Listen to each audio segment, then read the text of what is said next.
Real quick before the video starts, I have a new channel based around green tech stories on 4chan, and I'll be uploading videos daily over there. If you're interested, I'll leave a link to the channel in the description. Hey everyone, welcome back. I'm Michael, and we're going to be getting right back into some more Reddit stories. If you enjoy the video, make sure to leave a like and subscribe. Now, without further ado, let's begin. This story was posted by a user named Mermaid for Life in the AIO subreddit. The post is titled, "Thinking about breaking up with my fiance due to how he treats my special needs sister. Would like to know if I'm being overdramatic or overreacting. I am 29 years old and my fiance is also 29. We have known each other since 2015 because he attends the same religious church as I do. We started dating in 2022 and he proposed to me in February of this year. We have plans to get married in October. He is an only child, and I have one younger sister who has some special needs. As the only sibling to my younger sister, who is 19, if something were to happen to my parents or when they can no longer care for her, she will be living with me. She is not severely disabled, she has Down syndrome and a low intelligence quotient. However, she is very independent. She can walk, talk, eat, shop, and perform many life skills on her own with minimal assistance. She is just very vulnerable and not fully aware of safety. My fiance is fully aware of the circumstances regarding our future and has accepted her living with us. This often comes up in conversation since we are also considering having our own children. Not all the time, but sometimes when my fiance and I go out, I include my sister. I provide respite care for my sister and receive payment for it. My fiance has generally been accepting of me including her when we spend time together. We went out yesterday and I included my sister. My whole night felt ruined because of his behavior. We went out to eat, and when my sister was trying to order, he kept rushing her while she was stuttering a bit. I did not say anything at the time because I did not want to make a scene. We then went to the mall to shop at my sister's and my favorite store. My fiance waited outside, which was fine because the store is geared toward women. When we finished shopping and my younger sister was showing him what she bought, he did not say anything or show any interest. I confronted him slightly and he made a rude remark saying, "God forbid I not care about your sister's fragrances." Our last stop was Target. I had to get a few things and asked my sister to help scan them.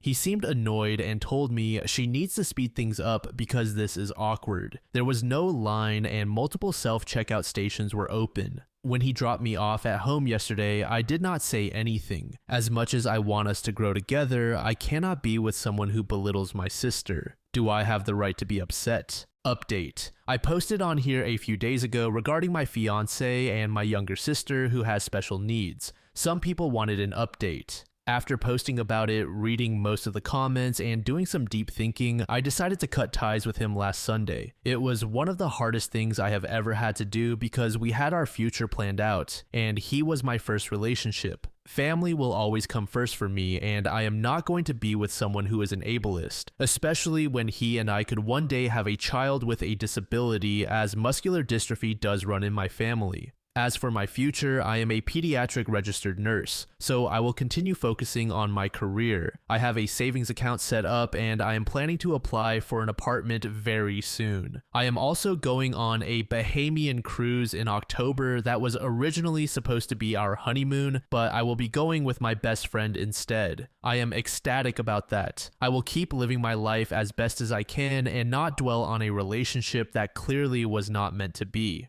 For the few people who made comments such as, "I am just going to end up single because no one wants the package that I come with," just know that I see the ableism in you. You might want to humble yourselves because anyone can become disabled, respectfully. Acrobatic Kiwi said, "My aunt by marriage had a younger sister with Down syndrome, and when introducing new boyfriends to her family, she would watch very closely how they treated her, especially in comparison to how they treated her other neurotypical sister. When my uncle was invited over for the first time, both sisters liked him so much that they gave her permission to marry him before the dishes were done. It took a few years because they were in high school at the time, but they have been married for over 50 years now, and my aunt maintains that anyone who could not treat her sister like a person was not worth a second look." This next story was made in the relationship subreddit by a user named Lindy G. The post is titled, "My sister accuses me of favoring my nephew over my niece." Background: I have two sisters, Anna, who is 38 years old, and Michelle, who is 37 years old. Yes, I was a surprise baby. Michelle has one daughter, Lily, who is 9 years old. Anna and her husband had difficulty conceiving and adopted Ben, who is 9 years old, from foster care when he was 3. Anna later had 2 more sons, Gabriel, who is 5 years old, and Lucas, who is 2 years old. I enjoy spending time with my nibblings, but I admit that Ben and I have more in common, comics, video games, and so on, than Lily and I do. Recently, Ben became interested in Harry Potter. He has dyslexia, but he loves listening to the audiobook versions. I also love Harry Potter. For his 10th birthday, I am planning to take him to Universal Studios to see all the Harry Potter attractions. Recently, Michelle overheard Anna and me discussing this surprise. She became furious, accused me of favoritism, and demanded that I take Lily as well. Lily dislikes thrill rides and Harry Potter and would be miserable on the trip. I also do not want to spend all that money on someone who would not enjoy it. When I took Ben and Lily to a local amusement park this summer, all Lily wanted to do was sit on a bench and watch videos online. Michelle told me that if I do not take Lily, then I should do something equally expensive for her 10th birthday, which is 1 month after Ben's. She then asked why I would want to spend time with Ben and said that he is annoying. Ben does have some issues resulting from the abuse he suffered before he was adopted, such as separation anxiety, a learning disability, and occasional immaturity, but Lily is not perfect either. She can be whiny and does not really have interest outside of watching videos online and buying clothes. Anna became upset with Michelle for insulting her child, and now they are angry with each other. What should I do? The Universal Studios trip is already paid for, and I do not think I have to and cannot afford to give Lily an equally expensive present as I am still a student. Edit: I have already bought Lily an American Girl doll and a gift card to Justice to give to her on her birthday, both items she really wants. Update: Michelle sent me a text asking if I had decided what I was going to do about the birthday gifts. I texted her back telling her that I did not think Lily would enjoy the trip and explained what had happened at the local park. Michelle replied, "Why is everyone on Lily's case about watching videos online? All children enjoy electronics. First, Miss S, and now you." Miss S is Lily's teacher, and this makes me think that it has also become an issue at school. Michelle then added, "I do not know why you enjoy Ben more than Lily. After all, you are both girls, and she is your only niece." Update 2. A lot happened yesterday. My parents took all 4 grandchildren to a trampoline park, so Anna and Michelle, along with their husbands, came over to pick them up and stay for dinner. After dinner, Anna announced that she is pregnant. Because she is over 35, she had a test called a non-invasive prenatal test, and now she knows the baby's gender, even though she is only 12 weeks along. It is a girl. Anna was not supposed to be able to have any children, so we were all happy for her, except Michelle. Once the fathers took the children downstairs to play in the playroom my parents have set up, Michelle became upset. She said that Anna had taken the only thing she had left to be the best at, having the only granddaughter. I was going to leave because I do not like being around when my sisters fight, but then Michelle brought up the Universal Studios trip and Ben. She said that she knows it is wrong, but after Anna took having the oldest grandchild from her, she was at least glad that her child had nothing wrong with her, especially in the beginning, when Ben had far more issues and was significantly behind.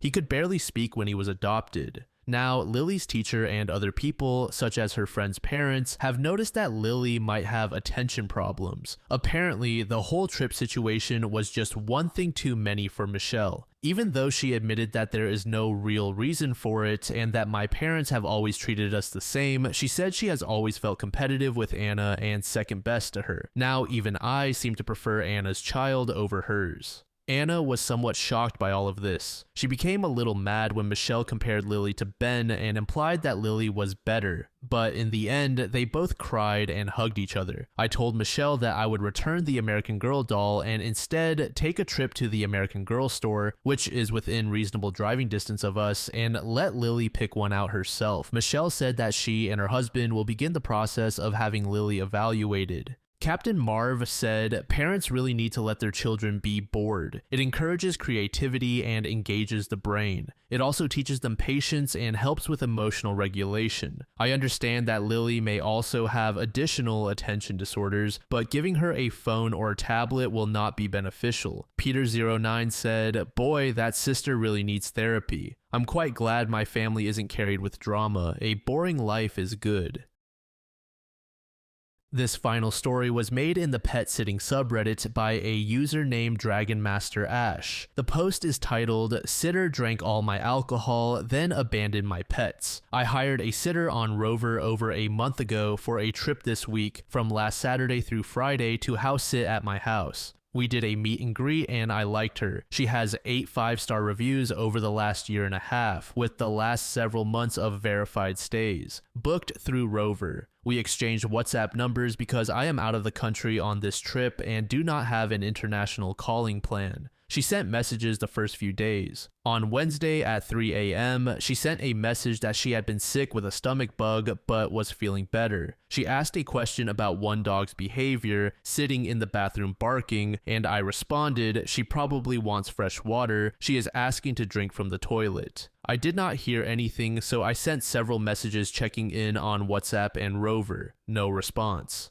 I checked my smart lock on my door and there was very minimal locking and unlocking, always from the inside. I checked my camera outside that door. My dogs happened to be outside, so I watched them. Then you hear a man I do not know, say, okay, one last shot. Then the man whistles for the dogs to come inside and she wobbles into the doorway. They walk out and she falls over and he catches her. They leave together in, I assume, his vehicle. She was barefoot and obviously heavily intoxicated. That was 4 p.m. on Thursday. I sent my friend over around midnight to check on the dogs and let them out. She found my bottles of liquor, now empty, all over the dining table. They were all either brand new or over half full. A handful of my Truly seltzers empty and in the trash. A container of Kratom on the table and several more in the trash. A couple of empty bottles of a THC drink with more in the fridge that are not mine. A weed vape pen on the table, and loose pills in the bottom of the sitter's purse. Methocarbamol, 500 milligrams. That matches a prescription my dog has, but she had more than what my dog was prescribed, so either none or only some were stolen from my dog. My boxes where I keep medications were taken down from the cabinet in the bathroom and set on the counter and back of the toilet. I will not know if any are missing until I get home, but I keep the things worth stealing with me. The toilet was clogged. The second toilet has a towel under it like it was leaking, which it has never done before. My dogs free feed. I keep food in their bowls at all times. Both bowls were empty. Their water was empty. My friend put 2.5 cups of food in both bowls and they immediately ate all of it. Then she put another 5 cups in both bowls and they kept eating. They never do this, so they had not been fed in a long time. Thank you for reading this far. I want to know, what is every single step I should take next? I have already made a report to Rover. I cannot call their number until I am back in the country at my layover around 6:30 p.m. today. I sent them all the pictures from my friend and the video from my camera of her falling over. They are sending it to their trust and safety team and said I should get a response within 24 hours. They have offered no alternatives for pet care in the meantime. My friend spoke with the police and they said her stuff is abandoned property, so have her car towed and do whatever with her things inside my house. If she comes back, I can keep her stuff until I'm home and make sure she only leaves with her things. I have deactivated her door code so it will not work and all doors are locked, but I will see if she attempts to come back and use her code. Her car is still in my driveway. My friend peeked inside and saw a synthetic urine inside. I have not had any communication since the message Wednesday. Mini update. Here were methocarbamol pills scattered everywhere throughout her belongings, as well as a few Sudafed, some amoxicillin, another vape, and many of those small bottles of kratom. They were inside her box of cosmetics, inside her box of yarn and crochet supplies, and inside multiple pockets of her purse. I threw away all of it. She has a prescription bottle for sertraline. It was on the floor in a bag, and thank goodness my dogs did not get into it. My custom-built gaming table, the floor underneath it, and the chair that was on that end of the table are all incredibly sticky and filthy. Multiple towels were in the washing machine. The towel on the floor of the spare bathroom smells like feces, as did her clothes in the spare room. The main bathroom toilet was clogged because its tank was empty due to the water being shut off. It appears to be flushing now. Hopefully it is functional. The toilet smells horrible, and the spare bathroom also has a strong odor. The dogs were happy to see me. I brought them chicken nuggets. I turned my back and Ginny ate half of my burger bun, the counter-surfing goon. Both dogs are currently napping, one on each side of me. I will investigate the yard in the morning as I found some empty cans of hard seltzer and a cigarette butt on the front porch. Her car is still out front. It is parked entirely off the street, with all four wheels in the grass between my yard and my neighbor's yard. I am still reviewing all of the camera footage. There is more. The man was there longer and she stumbled into the house at 9 a.m. on Wednesday. I believe they were gone all of Tuesday night. I will update once I finish reviewing all of it. No new responses from Rover.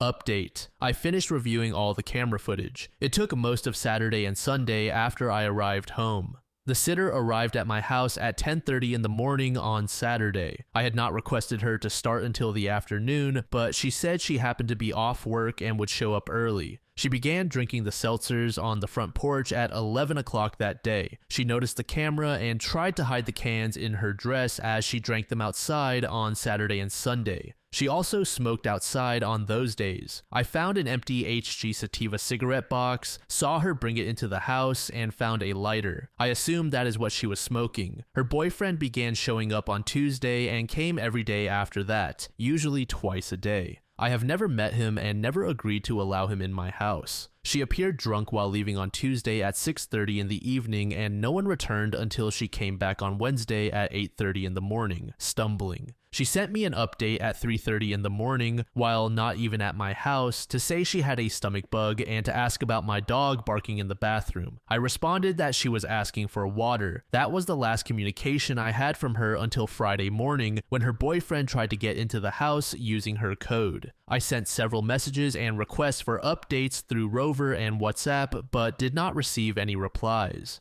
The first time the door opened on Thursday was at 3:45 in the afternoon when her boyfriend arrived. It is possible she let the dogs out in the backyard, but until then they had been going out the side door with the camera quite often, so I suspect they were not let out at all that day. Watching the full video, her boyfriend had a moment where he broke down crying, facing the outdoor camera with his back to her after finding her. For that reason, I do not believe he was encouraging her to drink. His full comment after listening very closely was, "Take one last shot and then we will go," followed by a quieter, "We have to get out of here." I think he was just trying to convince her to leave. I do believe it is possible she was actually in the hospital. I never saw anyone else show up at the house, and given how much she drank, she absolutely should have been hospitalized. In general, the video showed a lot of footage of the dogs being outside, barking to come in, wandering around, and Ginny begging for someone to throw her frisbee. It was so hard to watch them be ignored like that. I feel guilty for not keeping a closer eye on my camera. I normally watch the door locking and unlocking activity and use that to decide when to check the camera. However, she was not locking the door, even overnight or when she left the house. I know I would not have caught the early signs of her drinking the seltzers unless I watched every single video, but I am still feeling the parent guilt over everything my dogs went through. I have written out a full timeline of events, saved all relevant videos, saved screenshots of all conversations on WhatsApp and Rover, printed all emails with Rover, included a copy of my dog sitting instructions, and collected every photo from myself and my friends. I updated the itemized list to include the actual amount of time my friends spent at the house, screenshots of rideshare costs and similar expenses, plus court costs. I ordered all photos to be printed to bring to court. I'm not sure how to share the videos other than bringing my tablet to court, but I took the most incriminating screenshot from each video and added it to the printed photos. I have officially filed paperwork for a civil suit against her, and the sheriff has everything needed to serve her. After double checking the cost of everything, getting the total from the housekeeper, and adding in court-related expenses, I am suing her for $1,124. If all goes well, court will be in mid-May.